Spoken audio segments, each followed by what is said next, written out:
How could the Supreme Court in this country decide that forced sterilizing women was okay? Adam Cohen will tell us about his new book, Imbeciles, The Supreme Court, American Eugenics, and the Sterilization of Carrie Buck. You know, you can think of these four men as literally slicing her in half, right? Because she's the beginning of the story and the end. And that's what the government did to her, right? They cut into her. So these are four men who interrupt her life and change it profoundly. Who knew that more than 200 women have run for the American presidency? Ellen Fitzpatrick will join us to talk about her book, The Highest Glass Ceiling. You know, no one has spent any time writing about them or looking at them in any detail in this context. That was sort of the way they were treated in their own time. Alexandra Alter will give us an update from the literary world, and Gregory Cowles has bestseller news. This is Inside the New York Times Book Review. I'm Pamela Paul.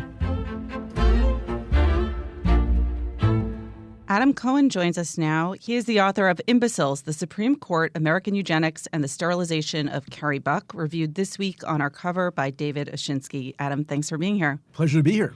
The book is a look at American eugenics, which I think is a phrase that is just startling for people today because most people don't, they associate eugenics with Nazi Germany. But what is the history of eugenics in this country? Yeah, so it started in England by actually a half-cousin of Charles Darwin. He coined the phrase, came over to America, and it was actually wildly popular in the 1920s. There was this craze, a belief that we could uplift the human race by deciding who would be able to reproduce and who not reproduce. So it was tied in with the progressive era. Absolutely. And it was popular in the most elite circles, the most progressive circles. The president of Harvard was a big eugenicist. The president of Stanford was a big eugenicist. And other people, Alexander Graham Bell, Theodore Roosevelt. Teddy Roosevelt. Some of our leading lights were eugenicists. And Margaret Sanger. Absolutely.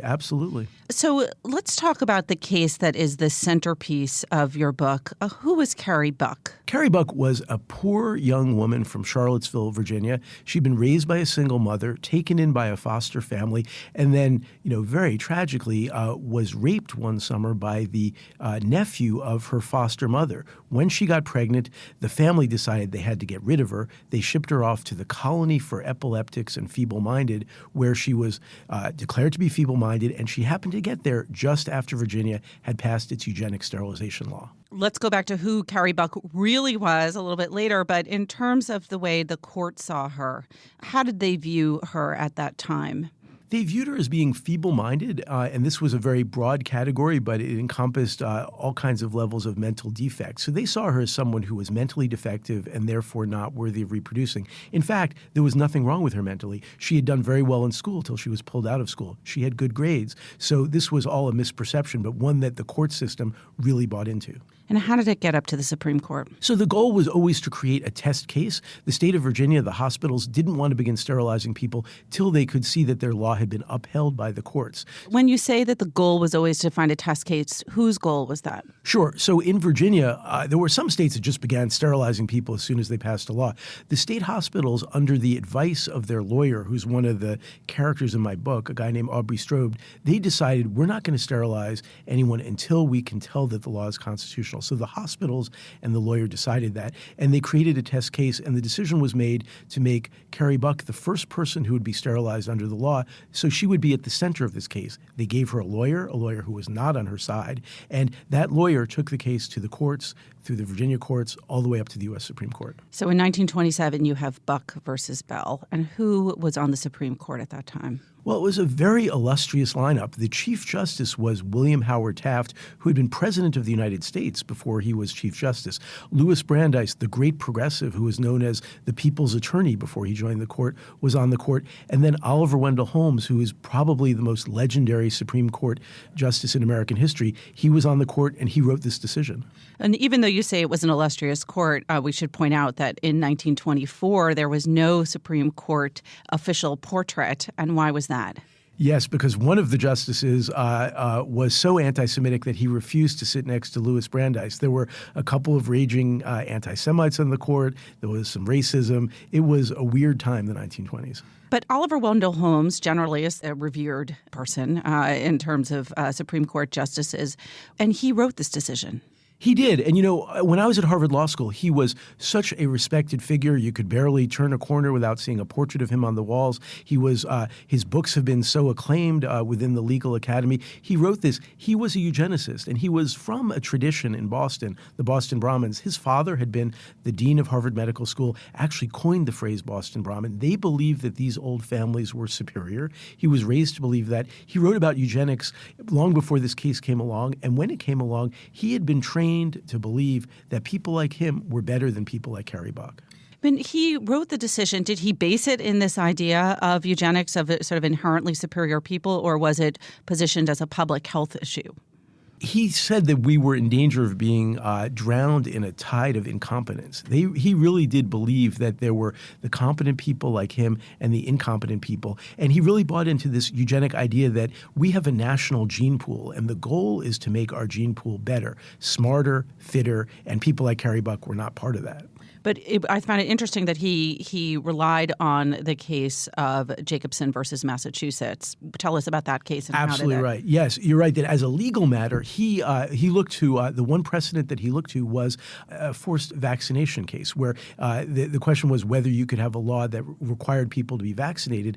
And he said that as long as that had been upheld, that therefore if you can vaccinate people forcibly, you can sterilize them forcibly. It's a terrible analogy for many reasons, including that Massachusetts vaccination law allowed you to opt out of it by paying like $5, but also obviously a little shot in the arm, although somewhat invasive, bears no relation to an operation. In the 1920s, surgery was not very sophisticated, a huge operation done by the government, and then it can take weeks to recover, and then you can't have children. Really not analogous. So Holmes wrote the decision. How did the decision break down among the 9 justices? Yeah, so it was an 8-1 decision. The vast majority joined him. There was one dissenter, Pierce Butler, who was the only Catholic on the court, probably the most conservative member of the court. And the fact that he was Catholic was probably relevant. He didn't write a dissent, so we don't know exactly what he was thinking. But the main group that was opposing eugenic sterilization in the nation at the time was actually Catholics, because a couple reasons. One is the traditional Catholic respect for the reproductive process that we see in abortion, but also Catholics believed that people should be judged on their inherent spirituality, their inherent sense of who they were as a person, not on these physical attributes that the eugenicists were focused on. So when legislatures considered eugenic sterilization laws around the country, Catholic people were the ones who showed up regularly to oppose it, nuns, priests, and Catholic lay people. And there were states like Louisiana with large Catholic populations that voted down the eugenic sterilization laws really because of that Catholic opposition. You mentioned that Pierre Butler did not write a dissent. Was it hard for you to go back and figure out sort of the process behind this decision? Was there a lot of paperwork? Do we know what Brandeis, for example, thought about the case? Did he write about it? No, there are huge silences in this case, and there have been law review articles written about the silence of Butler. Why didn't he write a decision? What was an opinion? What was he thinking? People don't know what Brandeis was thinking. One theory is that a lot of progressives like him believed in eugenics, so maybe he was a big believer in it, although he didn't talk about it much. Another possibility is he said in an interview later that sometimes he voted with the majority just to be kind of convivial, and the Chief Justice, Taft, was very big on getting big majorities. He liked to twist arms. So it could be that Brandeis was sort of coerced into it. It could have been he was a true believer, but we really don't know. And the biggest biography of Brandeis that came out a few years ago doesn't really talk about it. There was a book that came out last year by Lisa McGurr on prohibition that sort of reconsidered the way in which the prohibition movement fit into American progressivism overall. And it seems that there's kind of a reconsideration going on of that era. Did researching this book cause you to look back and see that period differently? Absolutely. And, one thing I think that, will surprise people that comes out of the book is about the 1924 Immigration Act. We know that in the 1920s, we changed our immigration policy. We closed the door to a lot of immigration. I don't think people realize how much that was eugenically driven, that one of the characters in the book, Harry Laughlin, was actually appointed expert eugenics agent to Congress. So he testified before Congress that certain nationalities were genetically inferior, were a threat to the nation's gene pool. So things like that. I think that eugenics has been so airbrushed out of history that we don't realize that even immigration policies that really helped shape the country were driven by this eugenics craze. Was there an outcry when this decision came down, or was this sort of accepted as a move forward? It was Generally applauded. Most of the media who reacted positively. The Catholic publications were opposed. There was some opposition, but in general, it's remarkable. I say this as an alumnus of the New York Times and someone who is very proud of my association with it. The New York Times was, at least in some of the feature articles leading up to the decision, they wrote favorably about the Eugenics Record Office. Not atypically. That was, the president of Harvard, the president of Stanford. This was something that the elites in our society applauded. How prevalent did forced sterilization become? Well, it had already been fairly prevalent before the decision. It started in Indiana in 1907. It got a real boost from this decision. So the following year, Mississippi passed a law. During this eugenics era, probably about 70,000 people were eugenically sterilized. So this is many, many people. And also many more were locked away. Like Carrie's mother was locked away in the colony for epileptics and feeble-minded for her entire life. So there were a lot of real victims from this decision. When you say during this era, what period are we talking about? So the decision happens in 1927. How long does this go on for? Well, the last eugenic sterilization in the United States, shockingly, was in Oregon in 1981. At that point, they were fairly rare. But in the 1970s, they were still doing eugenic sterilizations in Virginia. It's really persisted. And even now that eugenic era is over, you still hear stories about women who are sterilized against their will in prisons and in other contexts like that. So there's still, some subterranean eugenic sterilization going on. And the law has never been overturned. That's correct. The Supreme Court had an opportunity to overturn Buck versus Bell in 1942 in another sterilization case. They struck down Oklahoma's law, but on very narrow grounds. And the justice who wrote that decision later said that they wanted to keep Buck versus Bell in place. And as recently as 2001, a U.S. Court of Appeals, that's one step below the Supreme Court in Missouri, cited Buck versus Bell in a case involving the forced sterilization of a mildly retarded woman. So this still is the law. There was a cover story recently on New York Magazine about how intelligent do you have to be to raise a child that raised some of these same questions. How is this dealt with now if a person of low IQ, low function becomes pregnant? Yeah, these are very complicated issues, and as that article suggested, everyone's still working their way through what is right. And there you also have the interest of the baby, right? Anyone has a right to be raised in an acceptable way. But one thing that does make the eugenic era a little different is that here they were less concerned about the child and the family. They were really concerned about the gene pool. It's really this ugly idea that, you are someone who has bad genes because you're deaf or you're dumb or you're feeble-minded or you're an alcoholic or you're poor even, and we don't want your genes, which is just a whole other level of ugliness, really. But in a way, that might become even more of an issue now that we are, that our understanding of genetics has become so much more advanced, and there is this whole process that is a kind of looming of selecting embryos based on their genetic makeup. Absolutely right. So in China last year, they edited the human embryo for the first time. So we now are probably, as you suggest, moving into an age of what the media is calling designer babies, where, over time we may be able to choose some of the attributes of our children in a way that will then be genetically passed on. So one thing about that is that it does seem, perhaps like it will usher in a creepy new age of eugenics. But there is also some thought that it could usher in a good age of eugenics. And what I mean by that is when the debate goes on now about human embryo editing, some of the people who support it the most are people who have genetic diseases, terrible diseases that they don't want to pass on to their children. And they say, it would be great if we could edit the embryo so my child doesn't have this serious disease I have. There's going to be a huge discussion over this. It's already started, and the issues are really nuanced and complicated. Looking at just the mechanics of your book for a second, I'm looking right now at your table of contents, which you organize in a very interesting way. You start off with a chapter about Carrie Buck, and you end with a chapter about Carrie Buck, but in the middle you have chapters sort of paired by character. You have chapter 2 is called Albert Priddy, chapter 3 is called Albert Priddy, chapter 4 Harry Laughlin, chapter 5 Harry Laughlin. Who are these characters? How did you decide to structure the book around them? Well, I love this question because it's actually something as a writer you think about a lot. So these were the main characters in the story, and the title is Imbeciles, and one thing I was trying to do was to show that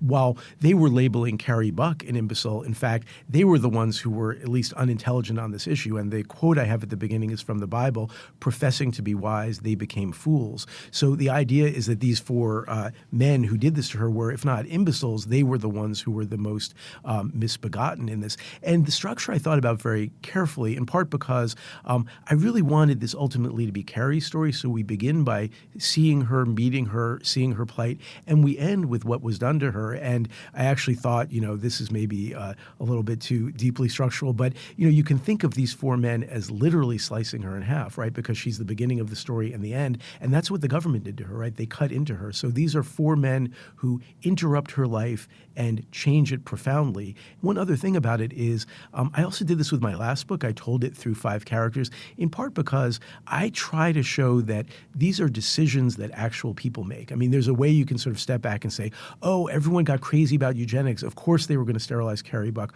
Well, no, these were individual people, these 4 people who had the choice to help her or to hurt her, ending with Oliver Wendell Holmes.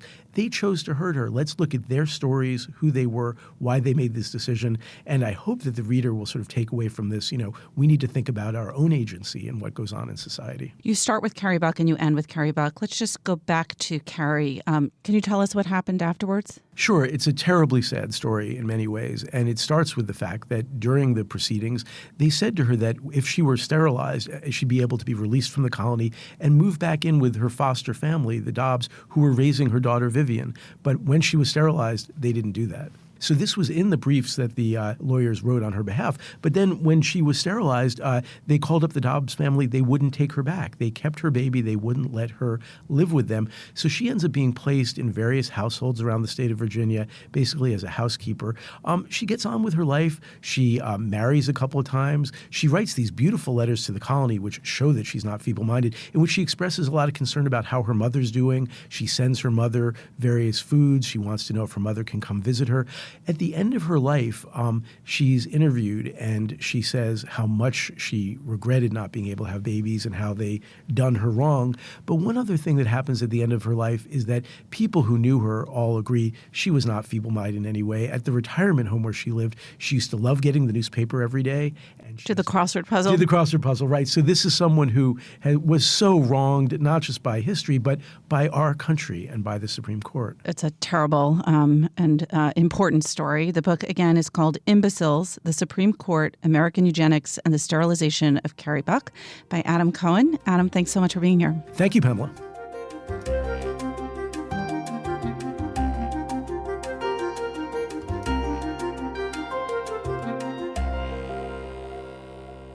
Alexandra Alter is here now to talk about what's going on in the literary world. Hi, Alexandra. Hi, Pamela. What are we going to talk about today? So a few weeks ago, I came across a really unusual note on a galley. It was a galley of this novel called Dark Debts. And the first thing I noticed was that it was originally published 20 years ago. And I usually don't write about anniversary editions. There's no point. But I'd never heard of this book. There's no point. I mean, people will put a new cover on a classic novel. And I'm not, we're not going to write about the latest cover on The Great Gatsby or something like that. But this caught my attention because apparently this woman, Karen Hall, I'd never heard of her. She'd written just one book in her career. She's been a writer for 20 years, and she's been rewriting this book. For 20 years? Well, not for the entire time, but she's been thinking about it, and she tried 25 different first drafts of a sequel. She was just obsessed with everything she sort of got wrong and missed in the first take. And luckily for her, this novel is kind of a strange hybrid of Southern Gothic, and it's a theological thriller, and it's about a Catholic priest who's fighting off demonic forces, sort of in the mode of The Exorcist, but with a little bit of romantic comedy thrown in. It's very unusual. And luckily for her, her editor, Jonathan Karp, who first acquired the book at Random House and edited it there, was equally obsessed with the book. He has told me he'd never stopped thinking about it over 20 years. He'd, begged her for another book. He really wanted to keep the momentum going because she was sort of made a splash with it in 1996. So it did well? It did well. It wasn't a blockbuster, but it was certainly a cult hit. And finally, when she got back in touch with him 2 years ago and said they want to do an audio drama of the book, he suggested an anniversary edition. She said, well, I only want to do that if I can rewrite it, entirely. And he loved the idea. He said to me in an interview, there are so many writers that write too many books. And I like the fact that she has one story and she's sticking to it. And, why wouldn't you go back and fix all the mistakes you made? So the book has a completely different ending. One of the major characters was cut. A new major character was added. All the profanity was scrubbed out. A lot of the violence That was like toned because down. of a relative, right? Did not like all that. Her mother, who's 91, said, please, I want my friends to be able to read this book this time. That is too funny. So she joked, well, actually, her editor joked that for the next 20th anniversary edition, they can put it all back in. That's right. Because the mother won't be around. But the other thing that happened to her in the last 20 years, a lot of things happened because of the book. Her high school boyfriend got back in touch when the book was published. He emailed her through her publisher's website, and they're now married. They've been married for 16 years. This book has become her life. She converted to Catholicism in the course of researching it, and that was one of the reasons she wanted to rewrite it, because she felt like there were things about the faith that she didn't get right. Her understanding has deepened.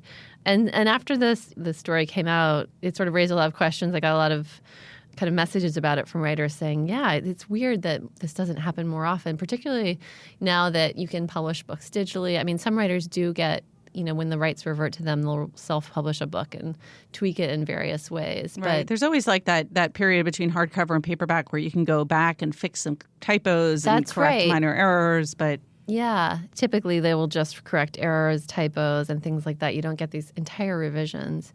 This isn't the only new book that's making very, very significant changes in a reissue. That's true. I think you'll see this kind of thing happening more in nonfiction, but another example this spring that's coming out is the biography of Harper Lee that Charles Shields published years ago. And of course, since that book came out, so much has happened with her legacy and life, and she died last month. But he was able to add, I think, several more chapters about Go Set a Watchman and all the controversy surrounding that second novel that was so unexpected, how it has changed our understanding of her life in Alabama and her relationship with her father and all these things. So it's going to be a very different biography, and that will be coming out later this year. If only we could go back and rewrite all our newspaper articles. I never want to go back and even read them. All right, Alexandra, thank you. Thanks for having me.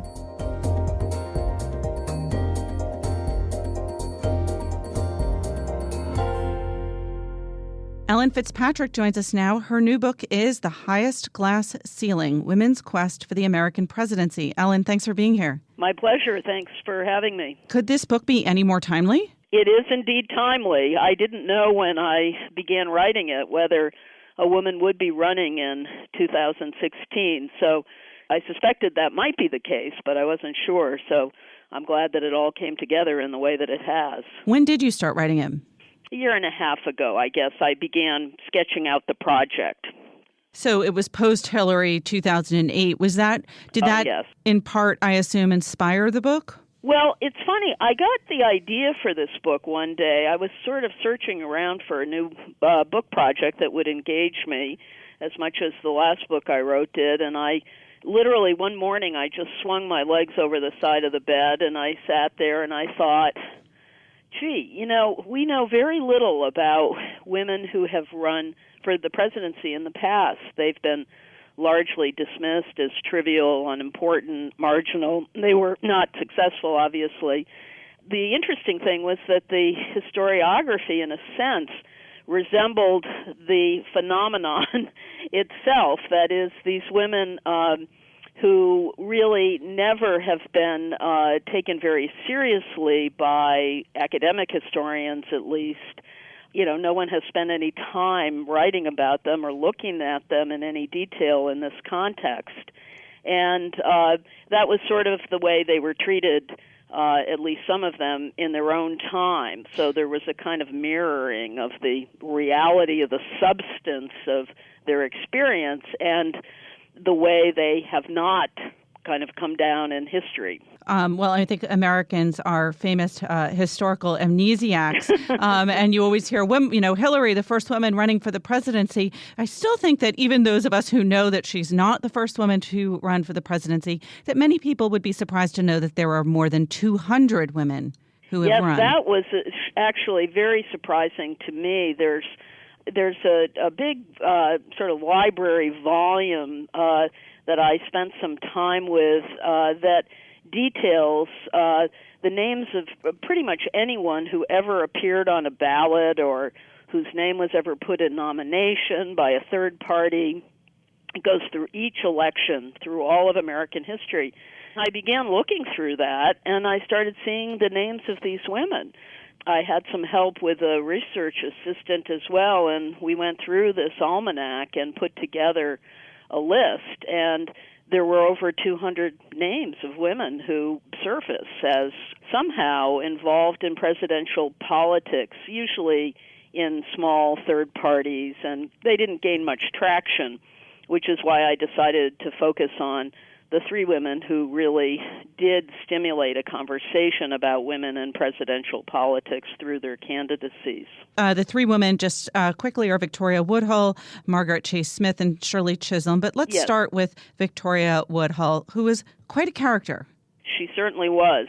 She's a great figure, and she's well known to historians of women, and there's been a lot written about her. There's some excellent biographies of her, but she's mostly known as a feminist, free love advocate. She's a very colorful and radical figure in women's history, and most people that have written about her have treated her presidential run as somewhat of a footnote. It's not everyone has treated it that way, but largely it was seen as sort of quixotic and really kind of a footnote to a much larger, bigger life. But the presidential run really was quite significant in the arc of all of her activities. So she nominates herself in 1870. For what party, and what's her goal, other than to be president? What was her candidacy about? Well, her candidacy was really about trying to advance women's equality. And the fascinating thing about her is that she emerges in the context of Reconstruction, when the nation is debating how to put the country back together again after the Civil War and to deal with the legacies of slavery. And it's during this period that the 13th, 14th, and 15th Amendments to the Constitution are both debated and then eventually ratified. And in that moment, when the whole nation was in some sense reeling, the women's rights activists saw this as a time to try to press the case of women's suffrage. And Victoria Woodhull gets involved with them. But she has a remarkable insight, which is that it's not enough simply to try to get women included in these new constitutional amendments, which didn't happen, to try to get women's suffrage rights that way. She has the idea that if you have a candidate, a person that embodies the cause, you might be able to get people to rally around that candidate. And so she presents herself as that candidate. Even though women couldn't vote then, she said there was no reason why she couldn't be voted for. This woman obviously did not lack self-esteem. There was an enormous grandiosity at the heart of this, but she was quite a remarkable person. She and her sister were the first women to set up a brokerage firm on Wall Street. She had made a tremendous amount of money. She was very wealthy. She was able to self-finance her campaign at a time when, of course, campaigns weren't as expensive as they are today. But she founded a newspaper to promote her own candidacy. She got quite a bit of attention. She's such a colorful character, was also a clairvoyant. There's so much to talk about her, but I want to move on to your next woman, Margaret Chase Smith, running as a Republican from Maine. Tell us a little bit about her and why and when she ran. Well, Margaret Chase Smith was a very interesting woman, extremely accomplished. She served longer in the Senate than any woman in the 20th century, and her constituents in Maine put her back into office term after term. She actually entered electoral politics through her husband, and this was a classic way that women could advance in national politics. In a way, the custom was called the widow's mandate. Her husband was a congressman, and he became very ill at a point when he was coming up for re-election. He dies in office, but before he dies, he releases a statement saying that he hopes that people will vote for his wife in his place. The Republican Party in Maine acceded to this, as the party sometimes did, as a kind of tribute to to the deceased, and the idea is that the women will serve as placeholders, and then they'll get out of the way when an appropriate male can be found to elect to the full term. Well, she wasn't willing to get out of the way, so she does get elected to the Congress in 1940, and she stays in. She's reelected, runs in 48, goes to the Senate, and remains there. And then in 1964, decides the next logical step is, why not run for president? She was greatly admired and had a very successful run, was very experienced. She wasn't a darling of the Republican Party because she was so unpredictable. One of the advantages of the marginalization of a woman like Margaret Chase Smith was that the party did fairly little to support her, so she didn't feel terribly beholden to the Republican Party in voting as they wished her to. One of her colleagues said, if she votes with us, it's a coincidence.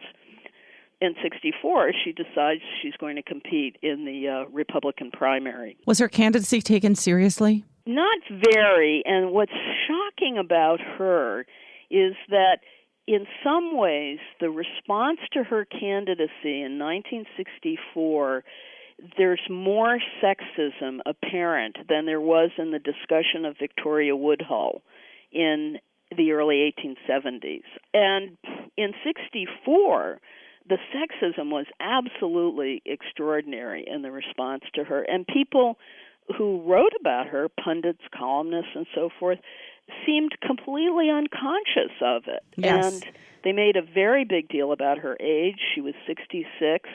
So one minute she's figuring in the Gallup poll as among the most admired women in the world by Americans. The next minute she's being depicted as, sort of addled, menopausal.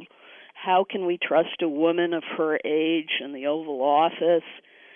Could a woman really take on these responsibilities? I mean, it was kind of shocking considering that, it's really kind of the beginning of second wave feminism in this period. I want to go to the next woman who takes it another step further by being not only a woman but also African American, Shirley Chisholm, who runs in 1972 for the Democratic nomination. Tell us about that. Great woman, a very interesting woman.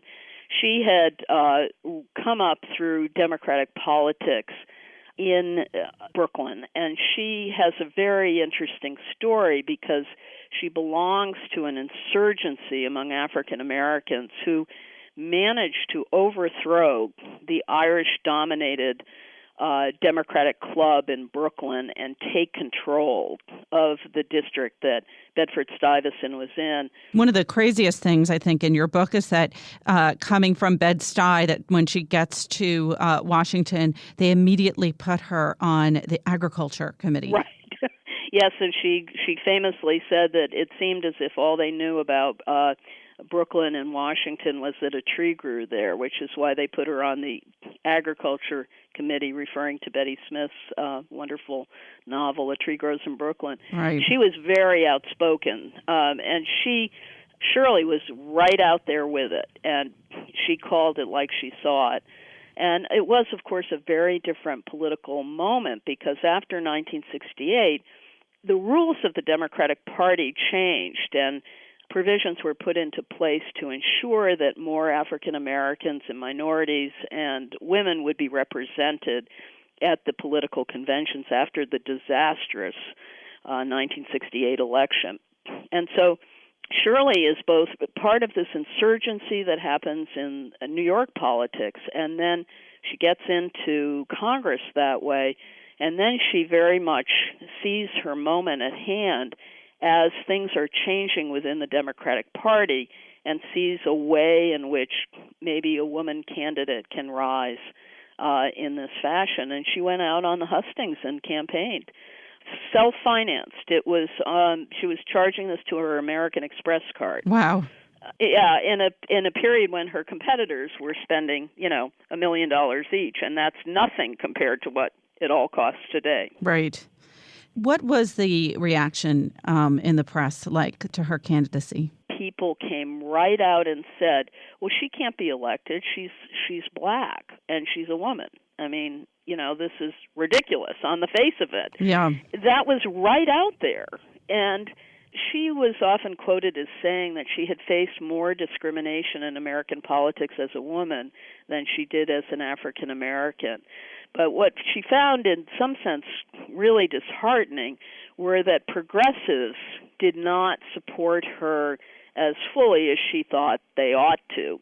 One could argue the case from their point of view, which was she clearly was very much a long shot, and they felt that it was imperative to defeat Richard Nixon. But she was really disgusted that some leading feminists who would stand on the dais with her and say, oh, it's wonderful, we have to have a woman president, they didn't support her as vociferously as she felt they should.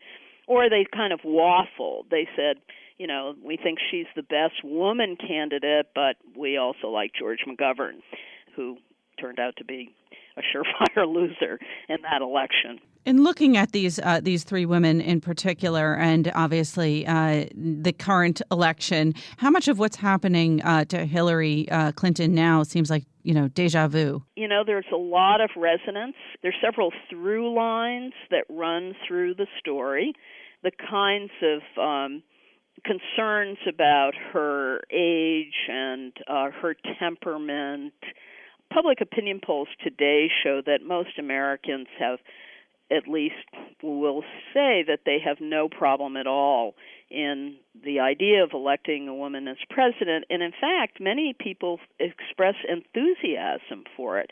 But it always comes down to a question of, today many people will say, well, I'm all in favor of a woman president, I just don't want this woman. And that's fair enough.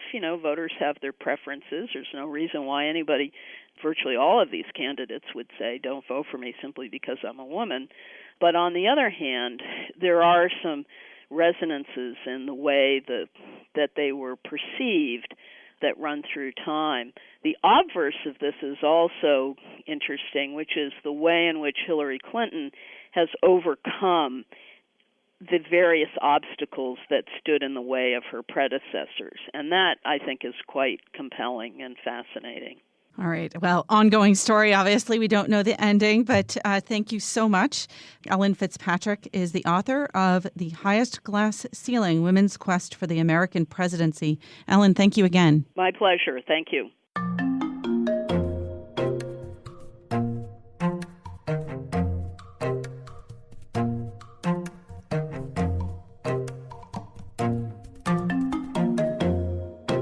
Greg Cowles is here now with Bestseller News. Hi, Greg. Hi, Pamela. Well, there's a lot on the list this week that's new. Yeah, you know how a few years back we added a series list on the children's side of things? That was more than a few years, Greg Cowles, showing your age. Yes. It may be time to do something similar on the adult side because all 5 of the new titles on this week's hardcover fiction list are series novels. All right. Let's go through the very familiar books then. Starting down at number 11, J.A. Jantz has the 11th book in her Allie Reynolds series. It's called Clawback, new at number 11. Then at number 8, Donna Leone continues her Commissioner Guido Brunetti series. That's the series of mysteries set in Venice, called The Waters of Eternal Youth, new at number 8. Then just above it, new at number 7, Jeffrey Deaver returns with his Lincoln Rhymes series with a novel called The Steel Kiss, new at number 7. New at number 2, Patricia Briggs is back with her Mercy Thompson series, a novel called Fire Touched, new at number 2. And new at number 1, C.J. Box is back with the latest Joe Pickett novel. This is the 16th in that series, called Off the Grid, new at number 1. I had dinner the other night with a fantasy writer who shall go unnamed, but has been in the midst of a very, very long series, and she was so relieved to be done with it. She was, free to do anything. I think, even for somebody as successful as, for instance, J.K. Rowling, the series becomes a little bit of a burden. The fans get so immersed in the world, and the writer has to start thinking, maybe more about the readers than about the world they've created themselves, and fans start calling them out on inconsistencies. Right. There are a lot of details to keep track of. Yeah. All right. What's on nonfiction? Nonfiction, there are 3 new titles this week. Starting down at number 14 with a writer I was a little bit surprised to see had never been on the list because she's written a couple of cookbooks and she's a TV celebrity. Padma Lakshmi, the host of Top Chef on Bravo for going back, I think, 11 years now, has a memoir called Love, Loss, and What We Ate. It goes back, it looks at her life growing up in South India and her kind of famous and short-lived marriage to Salman Rushdie, and then how she got more and more involved in the TV food world. She's not a chef herself. She's just a home cook, but she had a show on the Food Network called Padma's Passport, kind of looking at global cuisine. And then, of course, she really broke out big in Top Chef as a judge and as the host of that show. So Love, Loss, and What We Ate, new at number 14. Then at number 8, Lawrence B. Lindsay, who is an economist and a bit of a government bureaucrat. He was the former director of the National Economic Council. He was an assistant to President George W. Bush on economic policy. That's a sure path to the bestseller list. He has a book arguing against government bureaucracy and government bloat. It's an election year argument for smaller government called Conspiracies of the Ruling Class, and it's really kind of an analysis of how government is bigger than it needs to be. That's new at number 8. And finally, maybe a book that pairs well with Conspiracies of the Ruling Class. If you're interested in smaller government, you might also be interested in Smarter, Faster, Better, which is the title of the new book by Charles Duhigg. Our very own. Yes. He also, of course, wrote The Power of Habit, which was a longtime bestseller and may, in fact, still be on the paperback list. I know it's been kicking around there recently. Smarter, Faster, Better looks at the science of productivity, and it makes its debut on the hardcover nonfiction list at number 6. All right. Well, congratulations to our very own Charles Duhigg. Thanks, Greg. Thanks, Pamela. Remember, there's more at nytimes.com/books. Our producer is Jocelyn Gonzalez, and you can always write to us at books@nytimes.com. Thanks for listening. For the New York Times, I'm Pamela Paul.